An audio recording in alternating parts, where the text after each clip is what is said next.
In our last video, we began to look at the adjusting journal entries for Jake's Consulting Inc., a big comprehensive problem. And in fact, we worked through part A of the problem, which says prepare the adjusting journal entries. That's done. We're going to move on this time to part B, complete the adjusted trial balance. That's what we're doing now. So just to remind you what we've gone through, we've done an adjustment for prepaid insurance. We've done an adjustment for supplies, which are also a prepaid. We've done an adjustment for amortization on some furniture. We've also done an adjustment for some amortization on a building. And remember, it's amortization expense, debit, credit, accumulated amortization. We've done an adjusting entry for an accrued expense, debit and expense, credit a payable, in this case salaries expense and salaries payable. We've done an adjustment for an accrued revenue. We're always going to be debiting a receivable and crediting a revenue for an accrued revenue. The final entry was to fix or to adjust for an unearned consulting revenue or an unearned revenue, and in this case we're always going to be debiting an unearned revenue and crediting a revenue as our fiscal year-end adjustment. So we've done a series of adjustments, and now our job is to transfer those adjustments from the journal entry into the adjusted trial balance. And we're just going to do it one at a time, and I'm going to transfer them into the worksheet. So journal entry A, debit insurance expense, credit prepaid insurance. I go up to my worksheet, I find the insurance expense, there it is, and I'm going to debit it for, I believe it was $9,000. And again, I'm in the adjustments column here under debit. Now I'm going to credit prepaid insurance. There it is, adjustments column under credit for $9,000. I do the same thing for supplies. Our journal entry said debit supplies expense, credit supplies for $4,000. So I go up to my adjusted trial balance. I find supplies expense, $4,000. I credit supplies, which are under assets right near the top. There they are, for $4,000. Okay, continuing on. Debit amortization expense on the equipment, $1,600. Credit accumulated amortization on the equipment, $1,600. All right, so debit amortization expense on the equipment. There it is. Oh, it was on furniture. Pardon me. $1,600. I think I wrote the wrong thing in my journal entry. And I'm going to credit accumulated amortization on the furniture for $1,600. Yeah, I said equipment. I should have said, of course, furniture, because that's what it was.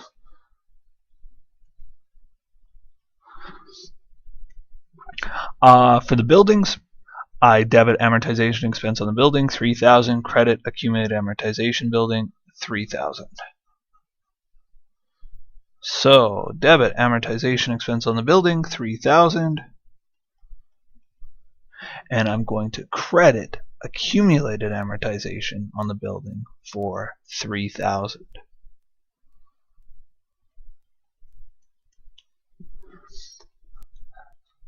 Next up,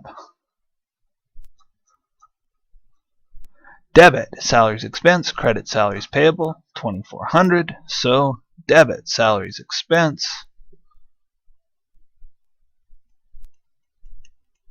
credit salaries payable for $2,400. Next up, debit accounts receivable, credit auxiliary revenue for $7,500. So debit accounts receivable, $7,500. And we're going to credit auxiliary revenue for $7,500.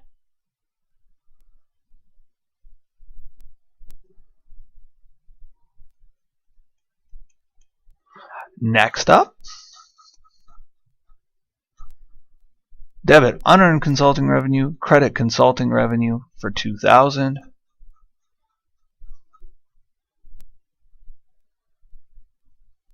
Debit unearned consulting revenue, $2,000. Credit consulting revenue for $2,000. So at this point, we filled in the adjustments column. We just need to total it and make sure that our debits equal our credits. I didn't do this in advance, so I'm going to have to quickly do this in my head. 4 and 9 is 13, 16, 16 and 4 brings us up to 20, 22, 29,500 in debits. And in our credits column, it should be just the same. 4, 13, 13, 16, 16 and 4 is 20, 22, 29,500. Yeah, absolutely. They do match. You can double check that for yourself, but they need to match. If you find these numbers don't match, there's been something wrong with either your transfer or with your journal entries. Remember, debits have to equal credits in our journal entries, so when we fill in the adjustments, it's just filling in journal entries, so debits have to equal credits again. If your totals don't match, you messed up. Okay, so we've completed the adjustments column, but we haven't completed the question. We've got to do the adjusted trial balance, and we're going to have to fill in our adjusted trial balance. So the way we do it is we fill in every column, even ones that don't have adjustments. We need to fill in that row. So for cash, it started at 42,000. There was no adjustments, so it's going to end at 42,000. It wasn't changed. It was unadjusted. Accounts receivable started at 18,000. We've debited it by 7,500. So I had a debit of 18,000. I have an additional debit of 7,500. I'm going to end up at 25,500. If you have a debit and a debit, you add them together. If you have a credit and a credit, you're going to add them together as well. As you're going to see for supplies, if we have a debit and a debit of 7,000 for supplies, a credit of 4,000, you take the big one minus the small one. Whichever one is bigger minus whichever one is smaller, the big one gets the balance. So I've got a debit of 7, that's my big one, minus my credit of 4. 7 minus 4 is 3. The big one gets the balance, so the debit gets the balance. 3,000. Prepaid insurance, big one is 12, the small one is 9. 12 debit minus 9 credit is 3,000 debit. Furniture was 8,000, unadjusted, still 8,000. Accumulated amortization furniture, 3,200 credit, 1,600 credit. I've got a credit and a credit. I just add them together, and the total is just a bigger credit. Building, 75,000 debit, so let's fill that in, 75,000 debit. Accumulated amortization building, 6,000 credit, 3,000 credit. It's a credit and a credit. We'll add them together, and we get 9,000. Accounts payable, 13,000 credit, was unadjusted, so it ends at 13,000 credit. Salaries and wages payable, 2,400 credit, unadjusted, ends at 2,400 credit. Unearned consulting revenue, 2,500 credit and a 2,000 debit. Well, the big one is the credit, so I can take 2,500 minus 2,000. I end up with 500 credit. Again, credit is the big one, debit is the small one, so credit gets the balance when we've taken the difference. Dividends, 10,500 debit, was unadjusted. Common shares, 2,000 credit, again unadjusted. Retained earnings, $26,000, unadjusted. Consulting revenue, 183 credit, 2,000 credit. If it's 2 credits or 2 debits, you just add them together. So 183 and 2 is 185. Auxiliary revenue, 2,000 credit, 7,500 credit equals 9,500 credit. Amortization expense on the furniture, 1,600 credit and 0, or 1,600, pardon me, debit and 0 debit. Just add them together, you get 1,600 debit. Buildings, 0 debit, 3,000, so it's just going to be 3,000 debit. From here, it's all going to be debits. They're all expenses, so we're expecting them to be debits. 25 and 2,400 is 27,400. 6 and 9 is 15. 12,000 is not adjusted. 14,000 and 4,000 is 18,000. Advertising expense is 7.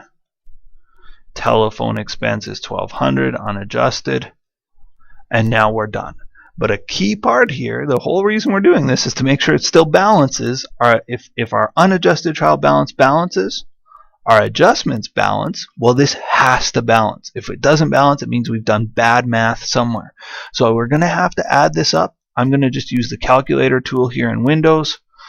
You can use whatever you like, and if you'd like, you can fast forward to the end here as I do this, or you can watch me kind of slowly calculate everything, but I want to make sure it's right. So 42,000 plus 25,500 plus 3,000 plus 3,000 plus 8,000 plus 75,000 plus, and we'll scroll down a bit here, 10,500 plus 1,600 plus 3,000 plus 27,400 plus, and it's painstaking, but there's no other way to do this, plus 15,000 plus 12,000 plus 18,000 plus 7,000 plus 1,200 equals 252,200. Okay, so I'm going to fill that in as my debits, and I'm going to hope like heck my credits match. 252,200. I know it's a little messy, but you'll remember that amount. And I'll underline it twice. It's the bottom line. Let's scroll up, and we'll do our credits now. So the first credit is there at 4,800. Clear this. So 4,800 plus 9,000 plus 13,000 plus 2,400 plus 500 plus 2,000 plus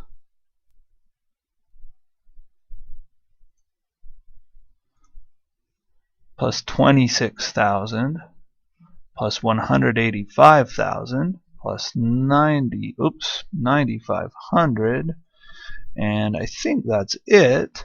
And sure enough, when we add up our credits, we get 252,200. Our debits and credits match. We're done with our adjusted trial balance worksheet. The question asked us to complete the adjusted trial balance, and now we've done it. A couple of things before I move on that I want you to make note of. One, cash is never adjusted, right? Adjusting entries never involve cash. So if you've got a debit or credit there under adjustments under cash, you screwed up, because cash is not an account that gets adjusted. Cash is just a part of regular transactions. Another thing you should note, your debits, or your assets, we're all expecting to see as debits. So here are all my assets from cash. There's my pen, there it is.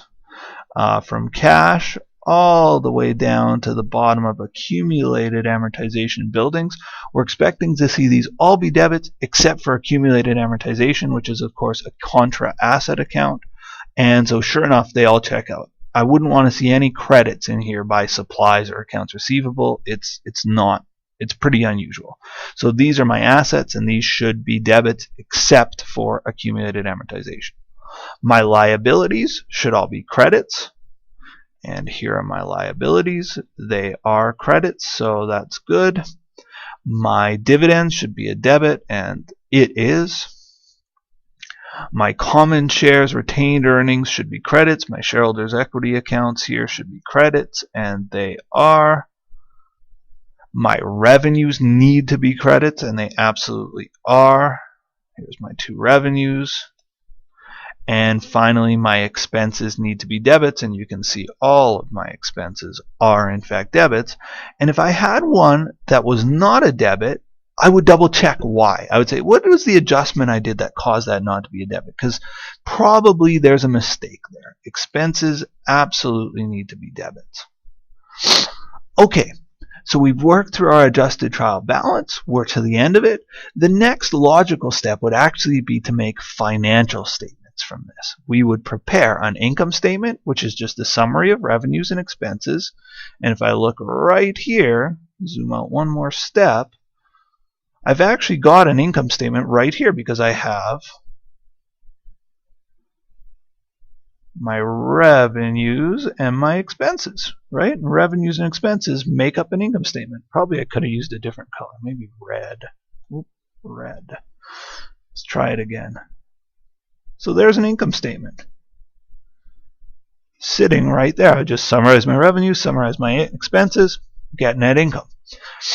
I also have a balance sheet because I've listed my assets, then my liabilities, and then my shareholders' equity account. So I have a balance sheet sitting right there as well. So it's very easy to prepare financial statements at this point.